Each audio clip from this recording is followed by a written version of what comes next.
द्वितीय वर्ष के सभी बच्चों का पुनः स्वागत। हम अपने टॉपिक पे आगे बढ़ते हैं।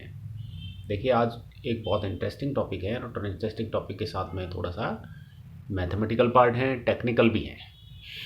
तो देखें ज़रा, इसको टॉपिक का नाम है एग्जैक्ट एंड इनएग्जैक्ट डिफरेंशियल्स, अर्थात यथातव तथा अयथातव अवकलन। Differentials are quite useful quantities in the thermodynamics. ऊष्मागतिकी में अवकलन की जो राशियां हैं वो बहुत महत्वपूर्ण होती हैं, क्योंकि ये ऊष्मागतिकी गणनाओं में और ऊष्मागतिकी ये समीकरणों को व्युत्पन्न करने में ये महत्वपूर्ण रोल अदा करती हैं, महत्वपूर्ण रोल प्ले करती हैं। तो चूंकि अवकलन की राशियां ऊष्मागतिकी गणनाओं तथा उनके समीकरण व्युत्पन्न करने में महत्वपूर्ण रोल अपना अदा करती है, इसलिए अवकलन की राशियां थर्मोडायनेमिक्स में बहुत ही उपयोगी है। ये अवकलन है वो दो प्रकार के हो सकते हैं। पहला है वो कहलाता है एग्जैक्ट डिफरेंशियल, जिसको हिंदी में कहते हैं यथातव अवकलन, और दूसरा जो है उसको कहते हैं इनएग्जैक्ट डिफरेंशियल, अयथातव अवकलन। एग्जैक्ट तथा इनएग्जैक्ट डिफरेंशियल। देखिए बच्चों, जो गणित के बच्चे होते हैं, सेकेंड ईयर के जो आपके मैथमेटिक्स के बच्चे हैं, वो तो ये आम तौर पे ये उनके डेली रूटीन का काम पढ़ते रहते हैं। लेकिन चूंकि बायोलॉजी के बच्चों को ये गणितीय व्युत्पन्न में बड़ी समस्याएं आती हैं, तो उनके बच्चों को, बायोलॉजी के बच्चों का स्तर को ध्यान में रखते हुए अपन उसको बहुत सरलतम तरीके से इसको देख रहे हैं। तो पहला लेते हैं एग्जैक्ट डिफरेंशियल, यथातव अवकलन। बिंदु नंबर 1 पे फोकस करिए आप। It does not depend upon the path of the change. यथातव अवकलन के लिए बात कही जा रही है कि यथातव अवकलन है वो परिवर्तन के पथ पर निर्भर नहीं करता है।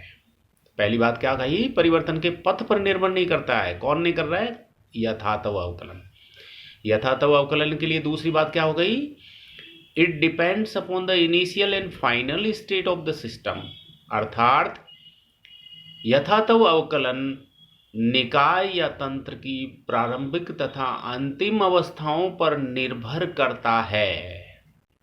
निकाय या जो परिवर्तन करता है उसकी प्रारंभिक तथा अंतिम अवस्था उस पर निर्भर करता है, न कि उसके परिवर्तन के लिए तय किए गए पथ पर, उस पर निर्भर नहीं करता है। तीसरी बात, अतः it can be added in finite difference, अर्थात यथातव अवकलन को परिमित अंतर के रूप में योग किया जा सकता है, फाइनाइट डिफरेंस के रूप में जोड़ा जा सकता है। तो माना कि एक निकाय, एक तंत्र है, वो प्रथम अवस्था से द्वितीय अवस्था के अंदर जाता है। अगर कोई सिस्टम है प्रथम अवस्था से द्वितीय अवस्था में जा रहा है, तो उसकी वजह से उसके आयतन में भी परिवर्तन हो रहा है, और आयतन में परिवर्तन हो रहा है V1 से V2। आप स्क्रीन पे फोकस कर रहे हैं।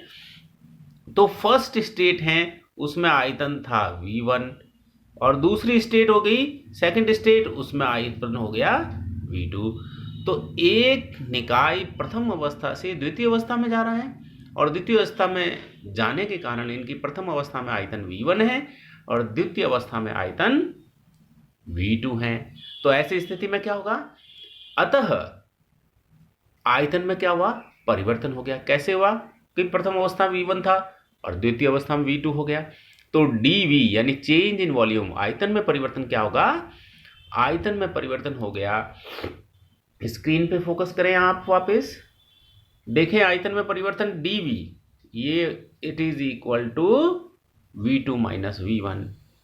तो यथातव अवकलन के केस में नंबर 1 बात हमने ये कही कि ये परिवर्तन के पथ पर निर्भर नहीं करता है।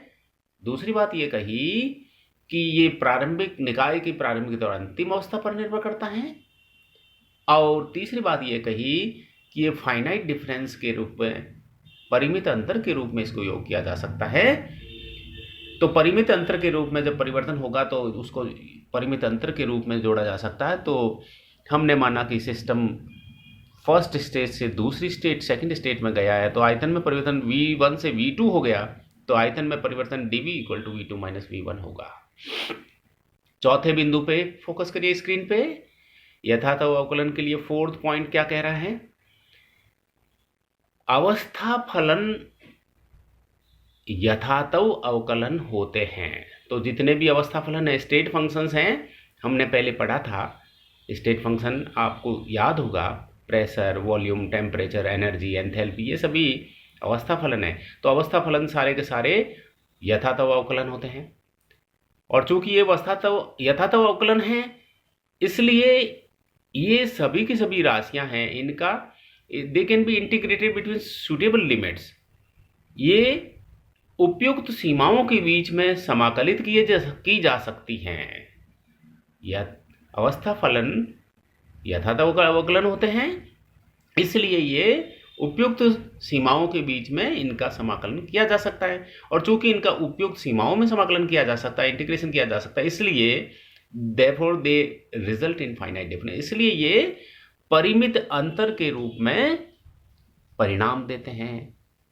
तो बहुत अच्छी बात कही इसने कि ये स्टेट फंक्शंस हैं वो एग्जैक्ट डिफरेंशियल होते हैं, इसलिए सूटेबल लिमिट के रूप में किया जा सकता है, और इसीलिए फाइनल फाइनाइट डिफरेंस के रूप में परिणाम देते हैं।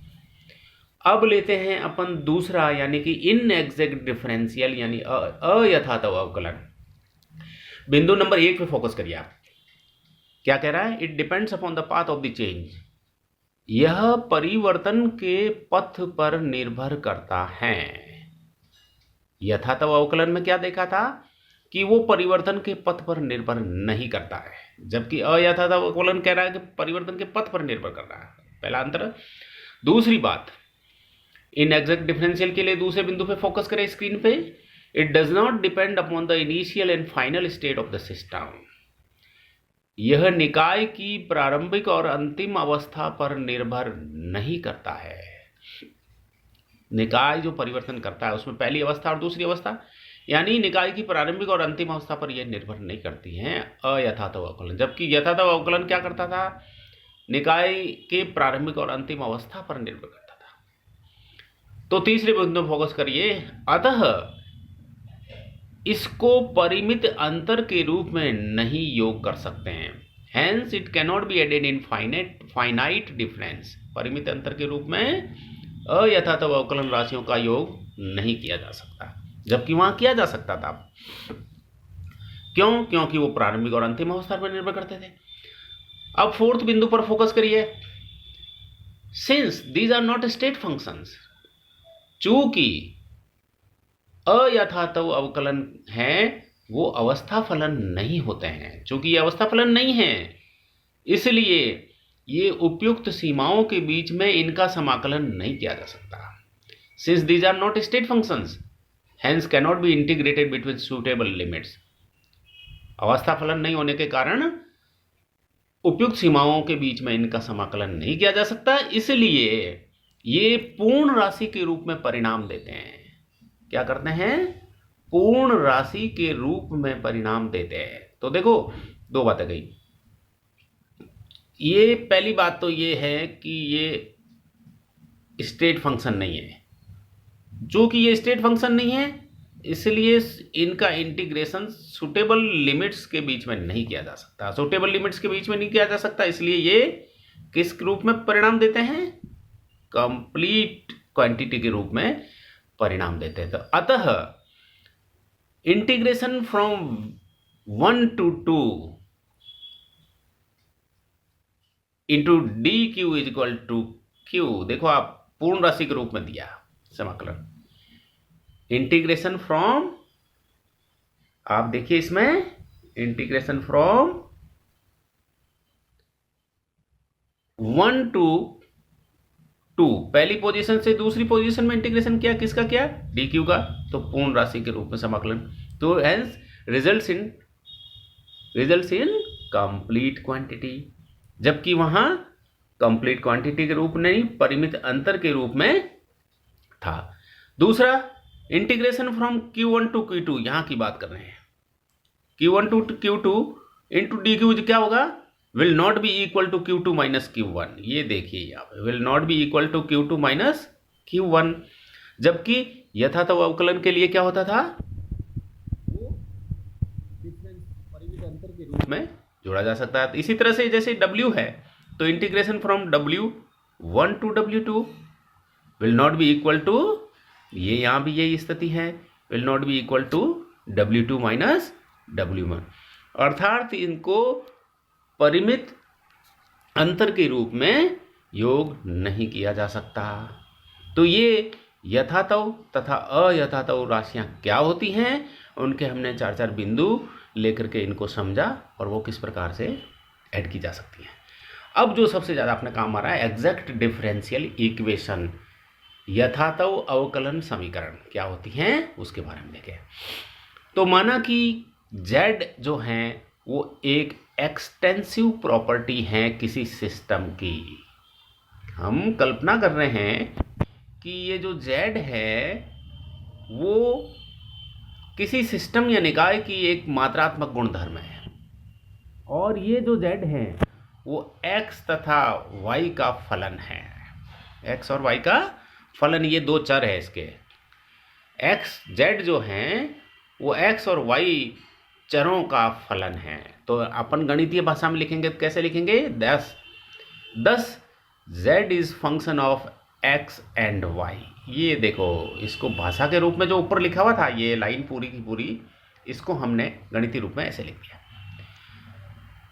A slight change in variables changes the state of the system from A to B। जो ये चर हैं x और y, इनके मान में थोड़ा सा परिवर्तन करते ही निकाय की अवस्था A से B में, एक अवस्था से दूसरी अवस्था में बदल जाती है, A से B हो जाती है। तो A अवस्था में चर, अर्थात वेरिएबल्स इन इनिशियल स्टेट, प्रारंभिक अवस्था के अंदर इसके कौन कौन से चर हैं वो देखें। तो चर वेरिएबल्स इन इनिशियल स्टेट हो गया x a and y a. इसी तरह से अंतिम अवस्था बी अवस्था थी, तो variables in final state x b and y b. Therefore change in z, अतः जेड में परिवर्तन, जेड एक एक्सटेंसिव प्रॉपर्टी माना हमने, मात्रात्मक गुण माना है, तो जेड में परिवर्तन क्या होगा, जेड में परिवर्तन होगा डेल्टा जेड। तो delta z will be equal to z b minus z a, क्योंकि अंतिम अवस्था बी है और प्रारंभिक अवस्था ए है, तो बी अवस्था माइनस ए अवस्था, जेड में परिवर्तन हो गया, delta z is equal to z b minus z a. Hence delta z is equal to, यहां देख रहे हैं, यहां फोकस करो आप, delta z is equal to function of x b y b minus function of x a and y a. So delta G is equal to function of x b y b minus function of x a y a. Now infinitesimal change in z can be given as, जो z हमने मात्रात्मक गुणधर्म माना था, यहाँ से लिया था, उसके अंदर अगर अनंत सूक्ष्म परिवर्तन कर दिया जाए, ये वाला बात है, तो अगर इस z के मान में अनंत सूक्ष्म परिवर्तन किया जाए तो चूंकि z जो है वो x तथा y का फलन है, हमने माना, शुरू में मान लिया था z किसका फलन है, z is function of x and y। यहां देखिए इक्वेशन में, तो dz यानी z में परिवर्तन क्या होगा, तो dz इज इक्वल टू, देखिए यहां पे हम इसको थोड़ा सा स्क्रीन बड़ा कीजिए। सो dz क्या होगा, सो dz देखते हैं अपन, स्क्रीन ऊपर ले जरा, इस पे नहीं हो पा रहा है, कोई बात नहीं, वापिस लेते हैं अपन। सो अब देखिए आप, स्क्रीन अपन ने जूम कर दी, तो z में चेंज है वो किस प्रकार से दिया जाएगा, देखिए आप जरा, z is function of x and y, यहां पे दिया हमने, तो dz, z में परिवर्तन ये है, dz इज इक्वल टू क्या हो गया, del z upon del x, ये यहां पे बात कर रहे हैं अपन, del Z upon del x at constant Y. देखो जेड एक बार एक्स और वाई का फलन है, तो एक बार एक्स के सापेक्ष समाकलन कर देते, दूसरी बार वाई को कांस्टेंट रखते हुए और दूसरी बार वाई के साथ रख देते एक्स को कांस्टेंट करते हुए। तो del Z upon del x at constant y into d x. इसी तरह से दूसरी बार क्या, अब यहां फोकस करो आप, del Z upon del y at constant x into d y. तो इस प्रकार से जेड में परिवर्तन को हम इस प्रकार से दर्शा सकते हैं कि अनंत सूक्ष्म परिवर्तन अगर जेड में हुआ है तो since z is function of x and y, therefore d z is equal to del Z upon del x at constant y into d x.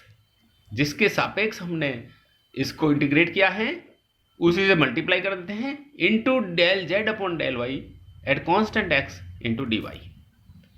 चलो आगे चलते हैं। तो हम ये कह सकते हैं d z is equal to m into d x plus n into d y, यानी कि del Z upon del x, अर्थात m का मान क्या हो गया, m का मान देखो वापस मैं इंडिकेटर से आपको इंडिकेट कर रहा हूं। तो ये जो m था, ये जो राशि del Z upon del x at constant y की जगह अपन ने कैपिटल M रख दिया, तो m का मान हो गया therefore m is equal to del Z upon del x at constant y। देखिए ये लिया था हमने और n उसकी जगह रखा del Z upon del y at constant x की जगह, तो n is equal to del Z upon del y at constant x। अब अपन क्या करते हैं, differentiating now m with respect to y at constant x, what we get. इसके अंदर देखो कांस्टेंट y है, यहां पे पहली राशि की m की बात कर रहा हूं, del Z upon del x at constant y है, तो x के सापेक्ष किया है इसको डिफरेंशिएट, तो अब y के सापेक्ष डिफरेंशिएट करेंगे और x को कांस्टेंट रख देंगे। तो क्या राशि आ गई, ये देखो ये आ गई राशि, यहां फोकस करो, del m upon del y के सापेक्ष किया एट कांस्टेंट है, तो del m upon del y at constant x is equal to del square z upon del x del y। ये फर्स्ट राशि की बात कर रहे हैं। दूसरा n को भी, ये इसकी बात कर रहे हैं, इस n को भी डिफरेंशिएट करते हैं, तो differentiating n with respect to x at constant y, क्योंकि पहले y के साथ ये डिफरेंशिएट किया गया था x को कांस्टेंट रखते हुए, तो अब हम x के साथ डिफरेंशिएट करते हैं y को कांस्टेंट रखते हुए।